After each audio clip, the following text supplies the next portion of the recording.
Bismillahirrahmanirrahim.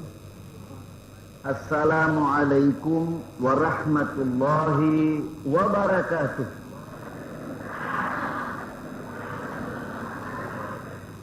Alhamdulillah alladzi anzala ala 'abdihi al-kitaba wa lam yaj'al lahu 'iwaja. Ashhadu an la ilaha illallah wahdahu la syarika lah wa ashhadu anna Muhammadan 'abduhu wa rasuluhu la nabiyya ba'dah. Allahumma salli wa sallim wa barik ala sayyidina Muhammadin wa ala alihi wa ashabihi wa man wala wa la hawla wa la quwwata illa billah. Amma ba'd. فقال الله تعالى في كتابه الكريم أعوذ بالله من الشيطان الرجيم بسم الله الرحمن الرحيم اقرأ باسم ربك الذي خلق خلق الإنسان من علق اقرأ وربك الأكرم الذي علم بالقلم علم الإنسان ما لم يعلم. Sadaqallahul azim. Ibu-ibu, bapak-bapak, saudara-saudara yang saya hormati, tadi disebut pengajian ini judulnya Peranan Al-Quran dalam membentuk manusia Indonesia seutuhnya dalam rangka mensukseskan pembangunan nasional. Rasulullah sallallahu alaihi wasallam diutus oleh Allah memang untuk merubah kondisi manusia yang tidak baik menjadi baik. Merubah manusia yang istilahnya dalam tarikh umat jahiliyah menjadi umat tauhid. Sebagaimana Allah jelaskan dalam firman-Nya dalam surah yang ke-14, surah Ibrahim ayat yang pertama, di mana Allah berfirman, A'udzubillahi minasyaitonir rajim. Alif lam ra. Hanya Allah yang tahu maknanya. Ini merupakan huruful muqatta'ah. Suatu kitab wahai Muhammad, dimaksud Al-Quran. Anzalnahu ilaik, kami turunkan dia kitab itu ilaika kepada engkau Muhammad. Maksudnya begitu, litukhrijan nas, supaya dengan kitab itu engkau mengeluarkan manusia dari mana ke mana? Minaz zulumati ilan nur. Dari zulumat, gelap, ilan nur, kepada satu cahaya kebenaran yang datangnya dari Allah. Bi'idzni rabbihim, dengan izin Tuhan mereka, ila siratil azizil hamid, menuju pada sirat, pada jalan kehidupan yang telah dibakukan oleh Al-Aziz Al-Hamid minal asma'il husna. Allah yang maha perkasa, maha kuasa. Al-Hamid yang maha terpuji. Dari firman Allah ini kita tahu Rasulullah sallallahu alaihi wasallam punya tugas membangun manusia dari yang tidak baik menjadi baik. Zulumat ilan nur. Zulumat jamak dari mufradnya zulumah. Muradnya yang paling dekat adalah zulmun, yaitu zalim. Zalim itu meletakkan satu perkara tidak pada tempat yang sebenarnya. Itu yang ditugaskan oleh Allah kepada Nabi. Contohnya, sepatu kanan dipakai kaki kiri, sepatu kiri dipakai kaki kanan. Yang lihat saja capek loh mas. Yang memakai kok senyum-senyum ini ya. Pakai peci itu mestinya begini. Kok melintang, ini zalim. Ini zalim.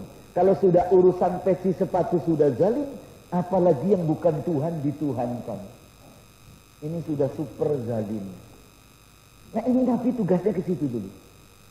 Bahwa untuk memperbaiki manusia, terutama yang diperbaiki keimanannya. Maka litukhrijan nasa minadz zulumati ilan nur, maksudnya litukhrijan nasa minal kufri ilal iman.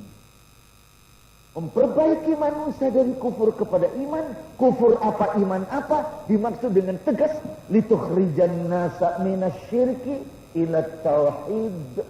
Supaya engkau merubah manusia dari syirik kepada tauhid. Inilah prinsipnya itu. Nah, untuk merubah manusia yang demikian ini perlu konsepsi dasarnya. Konsepsi dasarnya apa? Wahyu yang pertama turun, yaitu suratul Alaq, 5 ayat. Iqra bismi rabbikal ladzi khalaq. Bacalah dengan nama Tuhanmu yang telah menciptakan alam semesta ini. Ayat ini isinya keimanan, isinya tauhid rububiyah, keimanan, ketuhanan yang maha esa. Iman tauhid, mengakui bahwa Allah itu khalik, khalikul alamin, alladzi khalaq. Allah itu khalikul alamin, rabbul alamin, maliku yaumiddin. Mengakui apa? Mengakui ketuhanan yang maha esa, bahwa Allah itu pencipta, pengayom, pemelihara, pengatur dalam kehidupan alam yang besar sampai pada alam yang nanti akan datang. Dan maliku yaumiddin, penguasa tunggal pada hari pembalasan. Ini pertama itu. Artinya apa? Artinya mengakui bahwa Allah itu adalah sumber wibawa. Jadi Allah itu sumber wibawa, sumber khesah. Allah yang menciptakan Al-Khaliq, Khalikul Alamin, Rabbul Alamin. Khalik yang menciptakan. Kita makhluk. Allah Rabb. Rabb itu artinya yang menentukan, yang mengatur, yang menguasai. Sedang kita ini minal alamin. Sebagian daripada unsur alam makhluk. Dengan ini, keyakinan ini menimbulkan apa? Sikap, yaitu sikap apa? Sikap mengakui bahwa Allah itu sumber khesah, sumber wibawa. Ini hal yang fundamental, basic, hal yang dasari. Gagal ini, gagal gitu. Jadi begitulah, Allah dijadikan sumber disiplin, sumber wibawa. Akhirnya yang tumbuh disiplin murni. Kalau orang yang dijadikan sumber wibawa, lain. Nabi saja bukan sumber wibawa, dia uswah hasanah, bukan sumber wibawa. Maka kalau ada orang ya yang mau menjadikan manusia jadi sumber wibawa, ini keliru. Kalau Pak Wali ada, bahwa memang kerja keras, karena Pak Wali ada. Nanti Pak Wali pergi, alhamdulillah, sepi. Orang seenaknya. Ini disiplin semu. Lain dengan disiplin murni. Ada apa tidak ada Pak Wali, engkau ya Allah lebih cermat dalam mengobservasi saya, dalam mengamati saya, lebih cermat. Dan disiplinnya kepada Allah, bukan sekedar kepada Pak Wali. Saya taat kepada Pak Wali karena taat saya kepada Allah. Ini baku, Pak. Mengapa? Wali kota bisa ganti. Tapi kalau saya boleh tanya, kapan ada Tuhan ganti itu kapan? Jadi dedikasinya kepada Allah yang wujudnya dalam pengabdiannya kepada bangsa negara tidak pernah berubah. Ganti wali kota, silakan, pengabdianku tidak berubah. Untuk menunjukkan disiplin murni, siapapun wali kotanya kita taat. Karena apa? Karena soalnya bukan sekedar wali kota, tapi Allah Subhanahu wa ta'ala. Jadi inilah ibu bapak saudara-saudara yang saya hormati, inilah. Jadi manusia yang seutuhnya satu, ada iman. Dan imannya diwujudkan, diaktualisasikan dalam bentuk disiplin murni. Dan lewat ini terobosan pertama yaitu disiplin nasional diwujudkan. Ada apa tidak ada polisi, kalau itu rambu-rambu lalu lintas mengatakan tidak boleh belok kanan, ya tidak belok kanan. Ini disiplin murni kepada Allah. Meskipun polisi tidak ada, Allah mengamati. Terus timbul suka orang mengatakan, alah, lambu-lambu lalu lintas itu kan buatan manusia. Yang wajib ditaati kan yang dari Tuhan. Ini lebih konyol lagi ini. Kita harus ingat strategi, tujuan, syariat itu diturunkan oleh Allah dalam 30 juz itu kepada Rasulullah sallallahu alaihi wasallam. Tujuannya diantaranya untuk menyelamatkan badan manusia, menyelamatkan jiwa manusia. Begitu syariat diturunkan untuk menyelamatkan fisik jasmani dan menyelamatkan akal dan menyelamatkan jiwa. Maka semua peraturan manusia yang nyatanya menyelamatkan jiwa dan menyelamatkan badan sesuai dengan syariat, itu pun hakikatnya hukum Allah. Termasuk peraturan lalu lintas. Kita dalam Islam diajarkan, di Quran disebutkan bahwa kanan itu yang baik, kiri yang jelek. Ashabul yamin itu yang baik, bukan ashabul simal. Tapi maaf, kita kalau ke kendaraan di sini minggirnya kanan apa kiri? Apalagi aturan minggir kiri, tinggalan Belanda. Wujudnya kiri, tinggalan Belanda, kan gitu. Tapi tujuannya apa? Menyelamatkan orang. Dan ternyata selamat enggak? Selamat, coba minggir kanan, remek lo. Ini banyak. Ada demikian ibu-ibu, bapak-bapak, saudara-saudara yang saya hormati. Mudah-mudahan disiplin murni ini ada gitu ya. Dari segala pihak. Dari bapak-bapak sebagai warga kota juga gitu ya. Bayar PDB, pajak bumi dan bangunan gitu kan. Itu disiplin. Biasanya angel gitu bayar itu. Zaman Jepang, zaman sekarang nggak mudah diatur. Ini zaman kalau ada ya sulit, memang tambeng gitu ya. Oh, bangun pagi kok jam 4. 10 menit lagi sudah subuh, nggak berani tidur lagi, Mas. Kenapa? Disiplin murni. Tapi coba kalau disiplin semua, ya Allah ya Rabb. Dibangunin istri saja, kaki aja yang bergerak. Persisikan duyung. Ini penyakit turunan. Ini di Cengkareng, di sini nggak ada, di Bogor orangnya baik-baik ini, kecuali yang kumat. Jadi ini.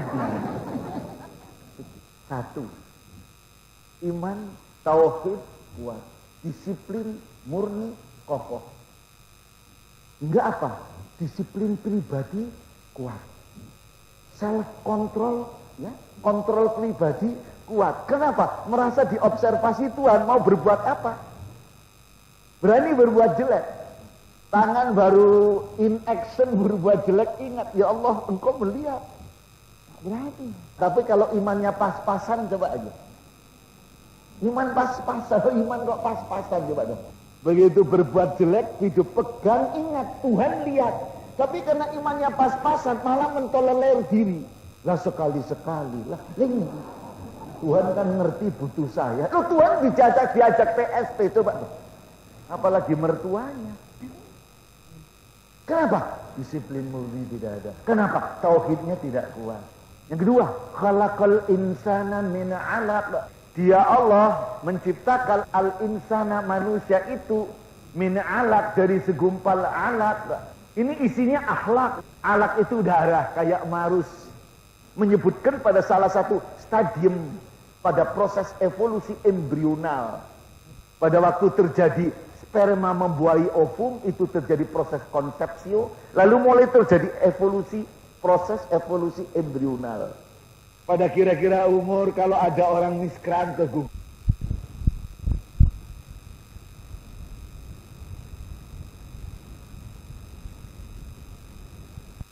tak ada maksudnya. Apa maksudnya? Supaya manusia jadi tahu dan sadar bahwa kalian, hai insan, semua saja, hai insan, aku ciptakan kamu dari satu substansi, satu zat, yaitu apa? Alaq. Yang kalau engkau lihat alaq itu, engkau sendiri jijik. Tapi setelah begini-gini, sok. Iya kan? Jadi isinya apa? Akhlak. Jangan sok. Akhlak apa? Akhlak untuk tahu diri. Khalaqa fi'il fa'il al-insana maf'ul bih. Khalaqa fa'ilnya khaliq. Allah itu khaliq, al-insana maf'ul bih, makhluk. Supaya manusia tahu bahwa dirinya makhluk, Allah khaliq. Ini penting. Dalam komunikasi vertikal orientednya, habluminallah, hendaknya tahu saya makhluk, dia Allah. Jadi harus ada DPL, distribusi tingkah laku. Pembagian tingkah laku ini akhlak. Harus jelas. Kalau saya makhluk, silahkan bertingkah laku makhluk. Jangan makhluk bertingkah kholik. Ini penyakit ini. Coba kalau di kampung kita ada makhluk bertingkah kholik. Coba tuh. Memang namanya Abdul Kholik. Namanya Abdul Kholik. Tapi kalau dia tingkahnya kayak kholik, sebel sak kampung. Itu hablu minallah wa hablu minan nas. Sholat jamaah, ada imam, ada makmum. Ya, distribusi tingkah lakunya imam tentunya lain dengan makmum. Imam bertingkah laku imam, makmum bertingkah laku makmum. Jangan konfus, jangan kacau. Oh, imam kok mau ruku, kok nunggu makmum ruku dulu. Kira-kira rusak enggak sholat begini? Sholat rusak. Gara-gara apa? DTL distribusi tingkah laku tidak ada. Sebaliknya, si makmum meskipun ia tergesa-gesa mau pergi, tetap dia nunggu imam rukuk dulu. Ibu-ibu menantu yang muda-muda ini, kalau menantu silakan bertingkah menantu. Ketemu mertua bertingkah menantu, jangan bertingkah musuh. Ini banyak loh, zaman Jepang. Sekarang enggak nih, zaman Jepang. Menantu kok ketemu mertua kayak musuh. Ini DTL-nya enggak benar, akhlaknya enggak benar. Suami telat saja sudah tingkahnya lain. Keliru. Bu, kalau suami telat, kira-kira tetap suami apa bukan?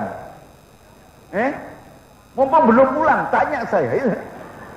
Suami pulang telat, tetap suami apa bukan? Suami, terima dengan baik. Assalamualaikum, waalaikumsalam, warahmatullahi wabarakatuh, gitu dong. Suami telat saja sudah lain. Baru masuk sudah kasar. Masuk. Masuk. Duduk. Disuruh kata duduk. Suaminya ya kayak terenggiling nurut, duduk gitu. Ini laki-laki salah makan ini. Jangan gitu dong. Dan mungkin si suami daripada rame dengar mertua malu, nurut duduk. Tapi si istri nggak tahu diri. Kan ya suaminya mesti dalam hati ngomong, ini istri apa satpam? Galak BM. Coba tuh. Jangan begitu dong. Istri ya bertingkah istri, bertingkah sebagai kekasih. Meskipun telat, assalamualaikum, waalaikumsalam warahmatullahi wabarakatuh. Mangga kan? Gitu kan? Mandi dulu tuh. Sarung, anduk, pakaian dalam sudah saya siapin. Si suami merasa pulang, merasa mendapat pengayoman dari istrinya. Telat saja disarungin. Apalagi nggak telat digendongin. Ini kan gitu. Suami merasa dapat pengayoman. Tapi kalau seperti tadi, masuk, duduk, ini apa-apa.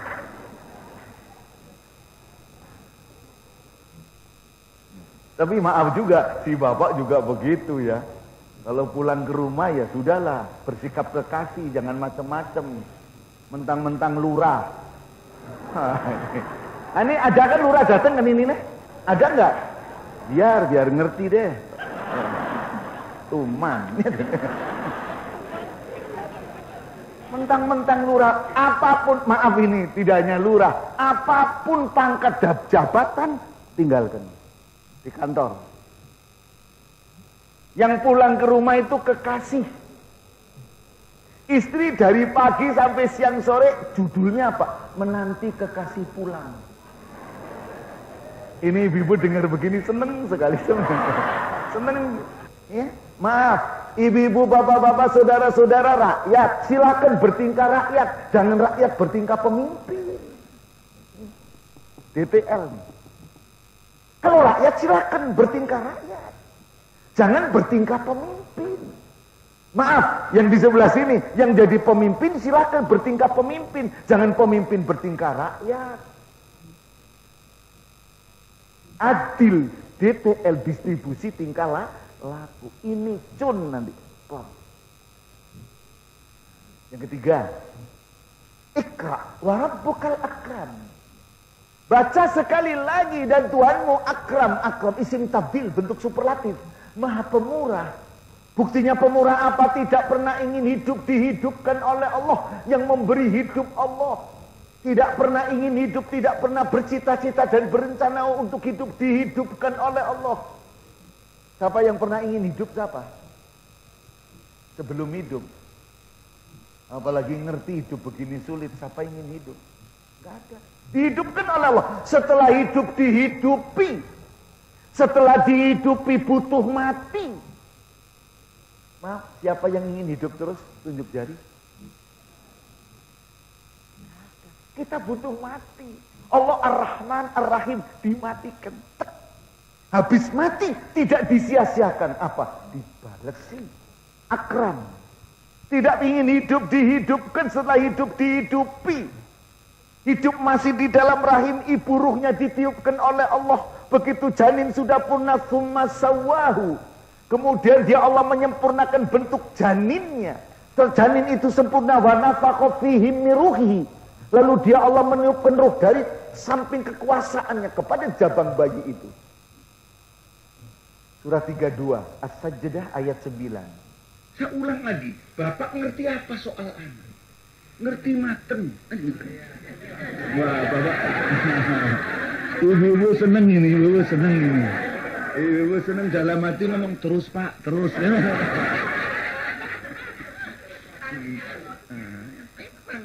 Memang begitu. Loh, saya katakan bukan bapak-bapak sama sekali tidak tahu menahu soal anak. Tidak. Memang dalam hal mendidik anak, membesarkan anak, maaf, ibu-ibu itu andilnya jauh lebih besar daripada bapak. Sampai pada pengorbanannya. Ini maaf, anak-anak harus dengar baik-baik ini. Baik yang datang di sini maupun yang di rumah ini. Ya. Ingat. Si bapak itu pinternya cuma nanam benih. Bapak itu cuma nanam benih. Saya mohon diterima dengan hati yang suci. Nanam benih. Habis nanam sudah, tidak ada urusan apa-apa dia. Paling pagi jogging. Jogging, lari-lari kan begitu. Lah yang ditanami ini loh. Tumbuh, ya Allah ya Rabb, kayak apa rasanya ketika mulai tumbuh dalam proses awal ini yang disebut ngidam.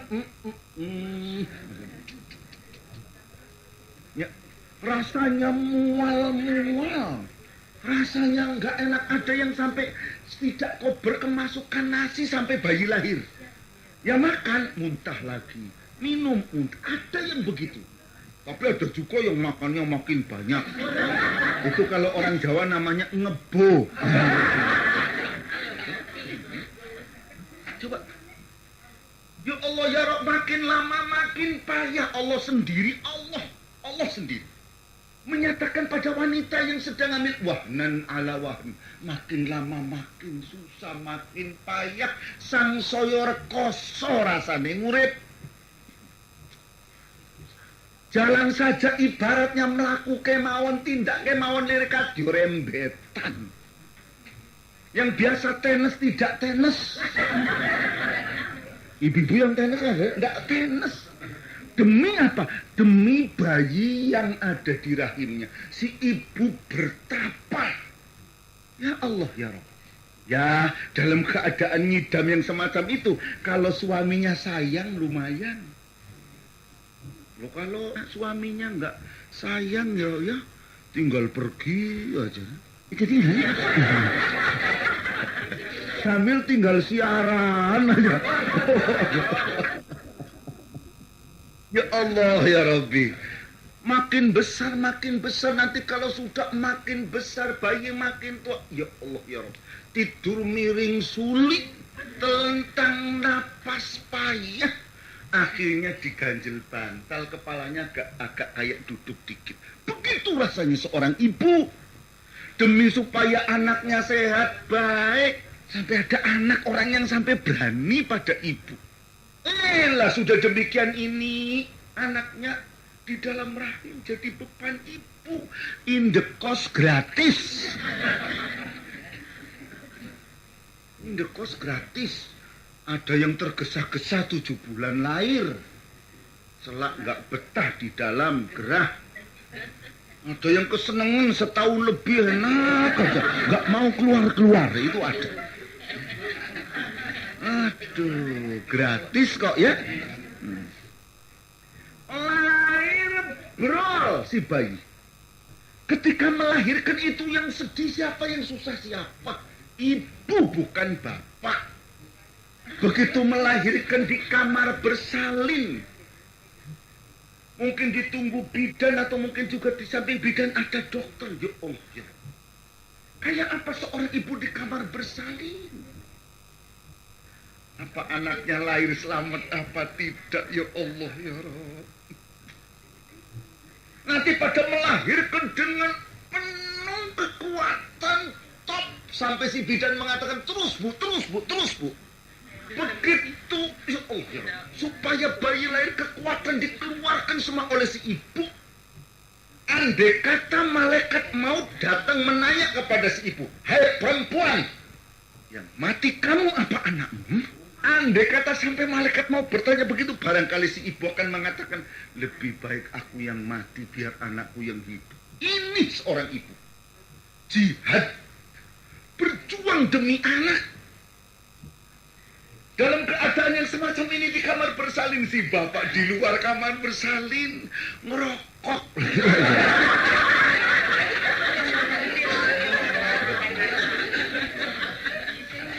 Ngerokok, ya mungkin ya sambil bingung tapi sambil ngerokok, bolak-balik ngerokok, kanan kiri ngerokok, persis yang kayak di Ragunan, bolak-balik kanan kiri.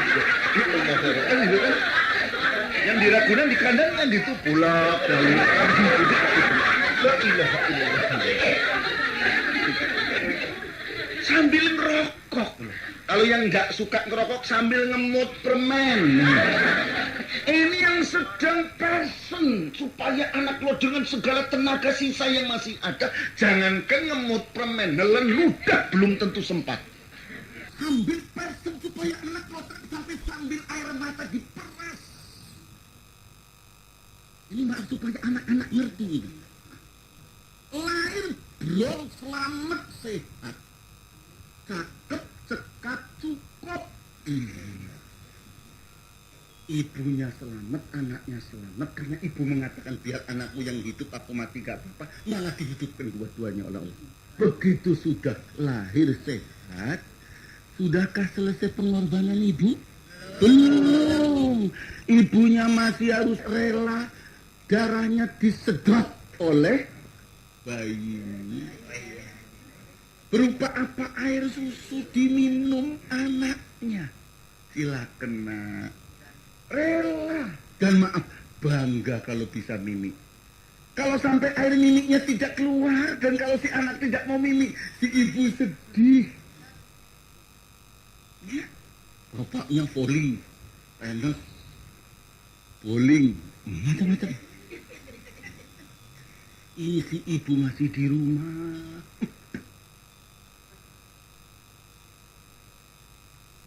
Malam-malam kok anaknya bangun melilir nangis. Yang bangun ibunya bukan bapaknya. Bangun dengan penuh rasa kasih sayang tulus hati, diganti alasnya itu. Pakaiannya dibuka, yang kena pipis dibuang, disingkirkan. Ya, lalu diambil air dalam termos yang anget. Kalau terlalu panas dicampur yang dingin, ambil waslap dilap si bayi. Dengan penuh sabar, kasih sayang, penuh rahmah. Kalau sudah diaduk, anduknya milih yang halus. Kemudian dikasih minyak kayu putih supaya jangan kembung. Ya, kalau sudah diaduk kembung supaya jangan lengket, dikasih talek. Dikasih ya gurita yang baru. Semua popok yang baru, alatnya yang baru. Kalau sudah dikasih selimut lagi, apa? Belum selesainya masih menyuguhkan air susunya. Nah, minum nah. Ya Allah, ya Allah, di malam hari. Bapaknya ngorok.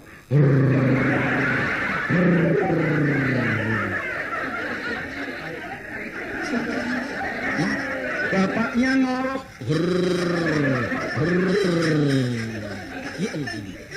Kita gambarkan, maaf, lukisannya demikian ini. Sampai-sampai si anak sudah gede. Anaknya yang dimarahi diam tenang-tenang, yang nangis mencucurkan air mata ibunya. Bapaknya tidak merasakan bagaimana rasanya melahirkan anak. Kalau sakit saya juga ya nunggu. Bapaknya malah turne. Anak sakit malah turne. Kalau nggak turne sis kamling.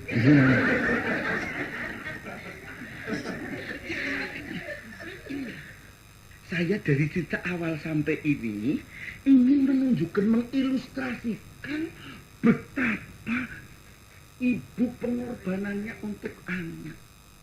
Maka inilah kita gambarkan bagi para anak-anak ini ya. Bagi kita ini juga masih jadi orang tua, tapi juga kadang-kadang masih jadi anak karena orang tua kita masih ada. Kepada ibu, ya Allah ya Rob, hati-hati. Ibu-ibu, bapak-bapak, saudara-saudara yang saya hormati. Kalau anak yang sakit, yang kurang tidur, ibu yang kurang makan, ibu. Obatnya habis dibelikan lagi. Obatnya habis dibelikan lagi. Obat habis, uangnya habis. Anting-anting ibu yang dilepas, bukan raket bapak yang dijual, bukan. Sekolah bayar ini ibu yang prihatin. Besar jadi sarjana. Lah kok tidak mengaku ibunya, yang diaku ibu tetangganya. Coba bu, kira-kira rasanya bagaimana? Anak sampai tidak mengakui ibu sebagai ibunya, kayak apa rasanya si ibu tidak diaku sebagai ibu? Alangger-ger. Terlanjur lahir kamu. Mau saya telan lagi sudah kebesaran. Kan gitu kan? Kayak mana? Lalu ada orang yang menghidupkan Allah, yang memberi Allah. Lah kok tidak mengakui Allah yang menghidupkan? Biuh.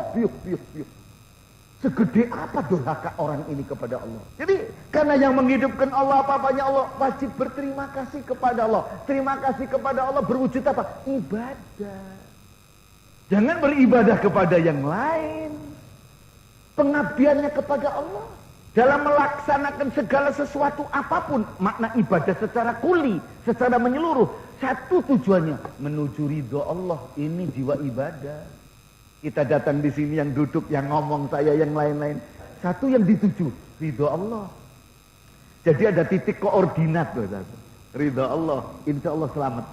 Kalau yang dituju sudah bukan ridho Allah, ini yang bikin geger. Kenapa? Motivasinya, niatnya sudah lain.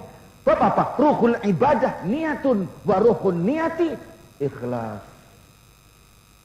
Jiwa ibadah niat, jiwanya niat ikhlas. Ikhlas itu apa? Bersih. Bersih apa? Bersih dari pamrih lain kecuali satu, ridho Allah. Ini. Nah, yang kerja di balai kota, yang kerja di mana saja, satu yang dituju, ridho Allah. Soal rezeki, soal pangkat, soal apa? Nun sewu, maaf, urusan Allah. Allah paling tahu, pantasnya Pak Sofyan rezekinya berapa tahu. Orang paling tahu Pak Ketua DPR pantasnya rezekinya berapa, Allah paling ngerti.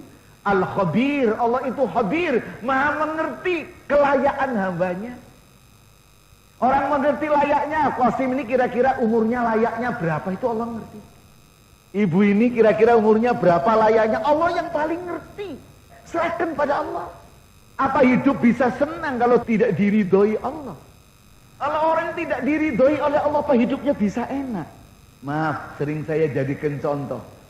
Kalau ibu-ibu, bapak-bapak, saudara-saudara pergi ke Jakarta, bertamu ke rumah saya terima, tapi tidak dengan ridho, enak enggak? Assalamualaikum Ustaz. Waalaikumsalam. Mau ketemu sebentar, masuk. Dalam hati sudah ngomong, kumat nih ya, kan gitu kan.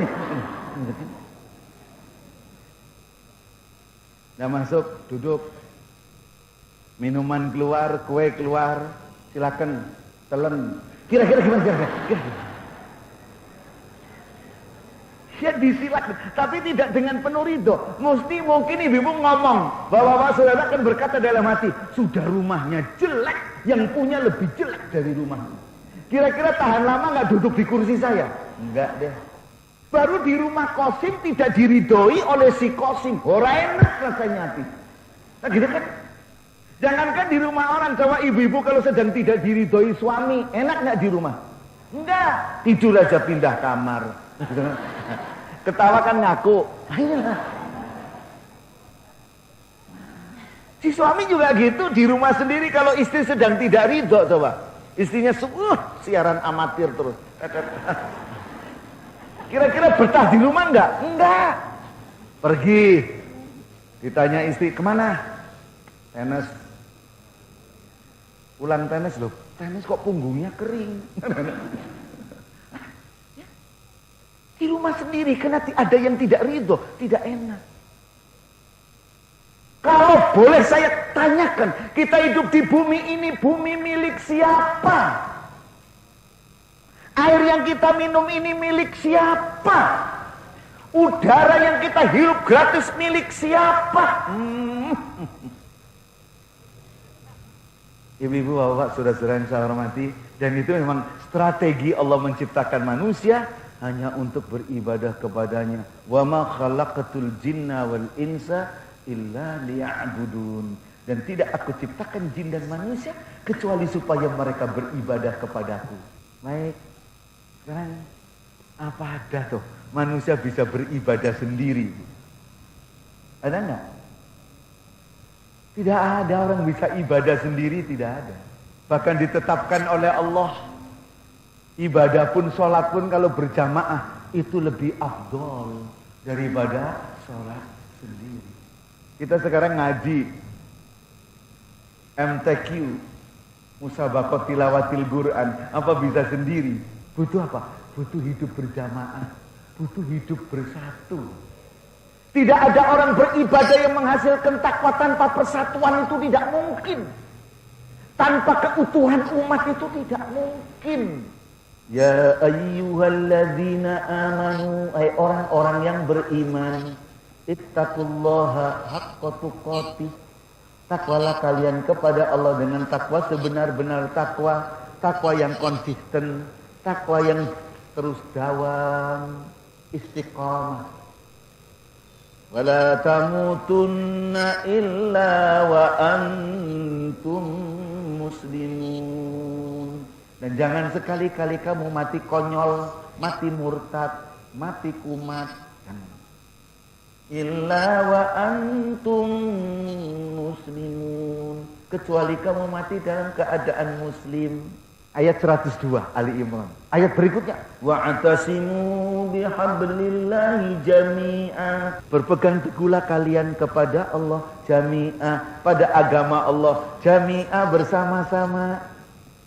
Wala tafarraqu, jangan kamu bertafarruq, berpecah belah. Amarnya, perintahnya, wa'tasimu, i'tasim.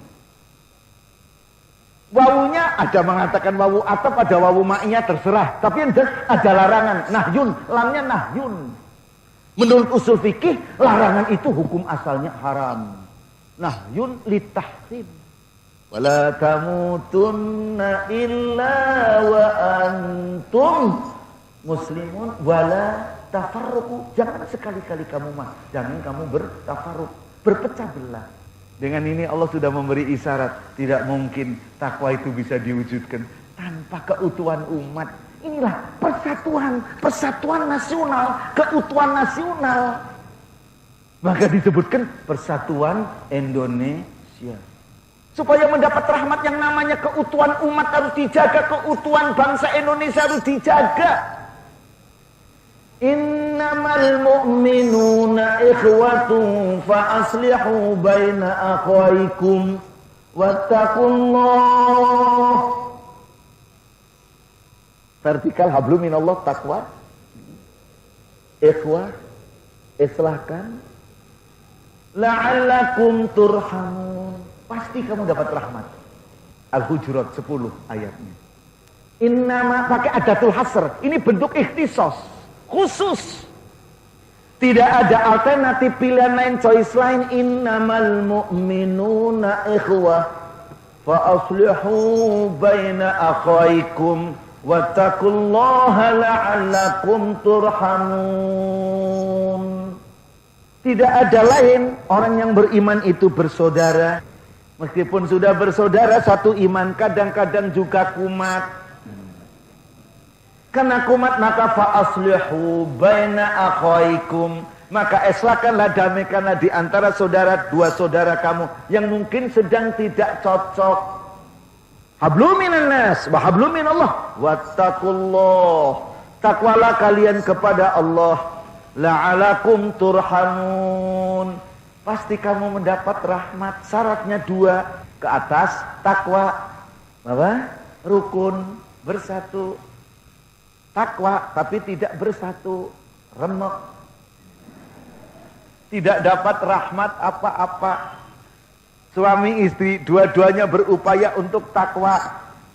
Suaminya tahajud terus. Baca Quran terus. Istrinya baca Yasin terus, Senin Kemis terus. Tapi seminggu 7 hari, berantemnya 6 hari. Yang datang ke keluarga itu malaikat rahmat apa malaikat laknat? Orangnya rukun, bersatu hebat, tapi tidak takwa. Contohnya persatuan copet. Copet itu hebat loh ya. Kalau ada temannya masuk tahanan itu keluarganya yang di luar, yang lain yang bebas itu ngasih makan. Kita belum tentu loh. Begitu persatuan al-copet. Tapi karena ia berdiri di atas ilmu percopetan, Allah tidak akan merahmati orang yang semacam itu. Persatuan, keutuhan umat ini perlu. Yaitu apa? Umat wahidah, umat yang tunggal. Jangan menjadi ummah mutafarriqah, umat yang bercerai-berai, umat yang tunggal, ummah wahidah, masyarakat integratif. Jangan umat mutafarriqah, masyarakat desintegratif. Masyarakat ummah yang wahidah itu karena apa? Punya wijhah wahidah. Punya apa? Arah yang satu, tujuan yang satu. Apa? Baldatun thayyibatun wa rabbun ghafur. Masyarakat adil makmur, material spiritual yang merata, ya, berdasarkan Pancasila dan Undang-Undang Dasar 45 dengan mengharap ridho Allah. Ini bisa ada tujuannya itu tercapainya dengan tanpa takwa, tanpa itu gak bakal ada tujuan yang demikian ini sulit. Kenapa? Walau anna ahlal qura amanu wattaqau. Andai kata penduduk negeri itu beriman dan bertakwa, la fatahna alaihim barakatim minas sama'i wal ard. Andai kata penduduk negeri-negeri itu pada beriman dan bertakwa, pasti aku buka, aku limpahkan barokah-barokah dari langit dan bumi. Maka mari bapak-bapak, ibu-ibu, umat wahidah. Kalau sudah ada umat wahidah, insya Allah masyarakat integratif, nanti yang terwujud apa? Social balance. Masyarakat yang seimbang, yang stabil, tapi stabil dinamik. Tapi kalau umat mutafarriqah, masyarakat desintegratif, adanya apa? Suasana apa? Namanya ada social konflik. Konflik saja. Nah, sebab itu tiap-tiap kemungkinan yang akan menimbulkan konflik harus segera diamankan. Apa saja yang akan menimbulkan tafarruq bainal ummah, perpecahan di antara ummah, nun sewu ini maaf, cepat-cepat diamankan oleh umat itu sendiri. Jangan dibiarkan tumbuh. Inilah Quran membentuk manusia seutuhnya itu begitu. Material otak ada, tapi fungsional belum berfungsi. Fungsional si otak belum bisa membedakan mana hak, mana batil, mana manfaat, mana mafsadat, mana ma'rufat, mana mungkarat, mana mulia, mana hina. Si otak belum ngerti, masih anak.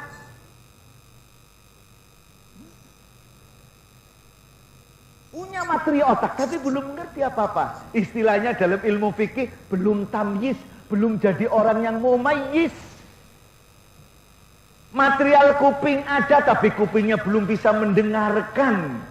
Fungsional belum bisa membedakan mana suara yang membawa saya ke surga, mana suara yang menjerumuskan ke neraka. Belum ngerti. Anak Kupingnya belum bisa membedakan mana suara bidadari, mana suara kuntilanak. Itu belum bisa membedakan. Material mata ada tapi fungsional belum bisa membedakan mana miliknya, mana bukan miliknya. Coba anak umur 2 tahun, diajak main ke tetangga. Di tetangga kok ada mainan, dia ikut mainan punya tetangga. Nanti begitu pulang, mainan mesti ingin dibawa pulang. Si anak belum ngerti kalau ini milik tetangga. Nah, tetangganya ngerti karena anak sudah biar dulu, sawios wae atau gitu kan.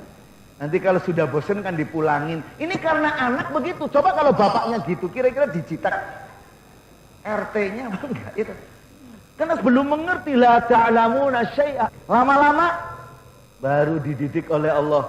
Wa ja'ala lakumus sam'a wal absara wal af'idata la'alakum tashkurun.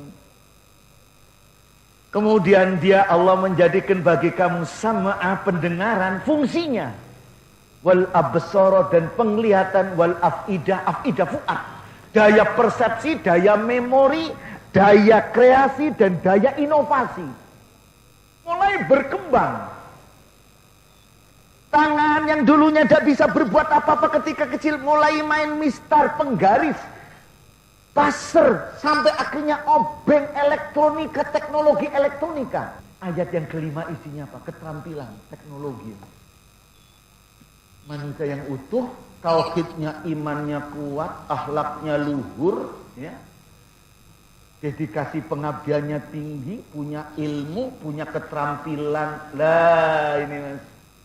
14 abad yang lampau, konsepsi dasar ini sudah dibawa oleh Rasulullah Sallallahu Alaihi Wasallam. Nah, kalau orang punya ilmu, biasanya orang yang berilmu yang memikirkan kehidupan orang lain dan hidup bersama. Orang yang berilmu begitu. Karena ilmunya sendiri tidak menyukupi membahas hidup orang-orang yang banyak yang ngajak orang ahli ilmu lainnya. Bagaimana caranya mengatasi kehidupan bersama ini?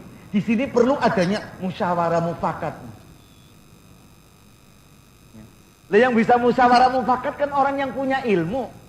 Lah kalau nggak punya ilmu mau musyawarah apa, mau ngomong apa? Ilmu aja nggak ada. Dengan teknologi hukum, teknologi ekonomi, teknologi dakwah, teknologi macam-macam, pertanian, teknologi perikanan. Dengan ini diharapkan terwujudnya keadilan sosial bagi seluruh rakyat Indonesia. Inilah manusia seutuhnya, relevansinya dengan manusia Indonesia seutuhnya. Imannya bagus, akhlaknya hebat, pengabdiannya tinggi, tapi bego. Kira-kira gimana? Orangnya bodoh, dikasih tugas nggak pernah selesai. Dikasih tanah yang makmur di Bogor ini hasilnya singkong terus. Produksi paling tinggi gecuk lindri. Kita pernah mengalami begitu. Oleh Allah diberi tanah air yang begitu hebat, bisanya cuma begitu. Datang Belanda, gunungnya dikerok, keluar semennya. Gunungnya diterobos, keluar batu baranya. Tanahnya dibur, keluar minyaknya. Jangan diulang yang semacam ini. Jadi jangan semua. Ini yang ahli baca Quran, baca. Ya, lainnya silakan. Ya, yang siap jadi perawat sudah ada belum? Yang siap jadi bidan sudah ada belum? Anak-anak ibu. Jangan nanti di kampungnya karena tidak ada yang mau jadi perawat, tidak ada yang jadi bidan, ini datang bidan yang agama lain, rame.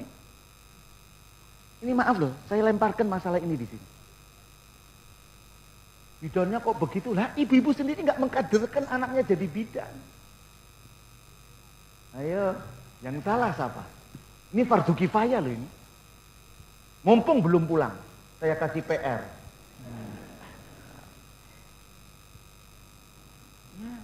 Jadi jangan ngaji-ngaji pulang tidak kreatif. Pulang mikir. Ngaji pulang rame-rame. Memangnya tontonan rame-rame. Ngaji kok cuma rame-rame. Enggak. Ini maaf loh ya. Kalau nggak dikasih tahu gini nggak tahu-tahu teman. Mungkin yang datang ngomong ini kok ustadznya agak kasar. Ya perlu dikasari. Dikasari aja nggak ngerti-ngerti. Itu kan. Silakan. Siapa yang mau jadi perawat? Silakan. Jangan bilang jangan, perempuan jangan jadi perawat, nanti pegang-pegang orang laki-laki. Loh, ini bagaimana? Yang dipegang orang di jalan apa orang sakit? Memangnya saben orang dipegang. Perawat apaan itu? Ya, pikir dong. Jangan nanti ada perawat lain geger. Ayo sekarang, kita kejar. Sebaliknya, ilmunya hebat. Teknologinya hebat, akhlaknya bejat. Ini lebih berbahaya dari yang bego. Kalau yang bego dididik bisa pinter, Pak. Tapi kalau yang sudah pinter tapi akhlaknya bejat, ya Allah, dikasih saran merasa pinter. Oh, setan belang. Ini yang utuh. Akibatnya apa? Orangnya pinter, tapi akhlaknya tidak benar. Karena apa? Krisis akhlak karena krisis agama, krisis iman. Akibatnya makin pinter tidak makin bijak, makin licik. Nah, marilah dipikir baik-baik. Saya ini sudah utuh belum? Dengan 5 ini tadi. Saya kira begitu. Mudah-mudahan kita semua bisa memahami ini dengan ikhlas menuju ridho Allah. Jangan macam-macam. Dengan itu Allah akan datang merestui kita, meridhoi kita. Sehingga nanti kalau kita sudah mati, kita dipandang sebagai yang rodiyah, lalu mardiyah. Disebut orang yang punya jiwa yang mutmainah, nanti rohnya lolos, dipanggil oleh Allah, ya ayyatuhan nafsul mutmainnah, irja'i ila rabbiki radiyatan mardiyah. Hei jiwa yang tenang, yang mutmainah, yang TMI, tenang, mantap, ikhlas, TMI. Bukan taman mini, ya. Tenang, mantap, ikhlas. Irja'i ila rabbik, kembali kamu kepada Tuhanmu. Radiyah, dengan ridho, mardiyah, kamu diridhoi. Insyaallah. Fadkhuli fi ibadi. Masuklah kamu pada golongan hambaku, para nabi, para syuhada, para siddiqin, para solihin. Wadkhuli jannati, masuklah kamu ke surgaku, jangan surga setan. Insya Allah dengan ini Allah akan selalu mendekat kita kalau kita dekat kepadanya. Amin ya rabbal alamin. Wabillahi taufiq wal hidayah. Assalamualaikum warahmatullahi wabarakatuh.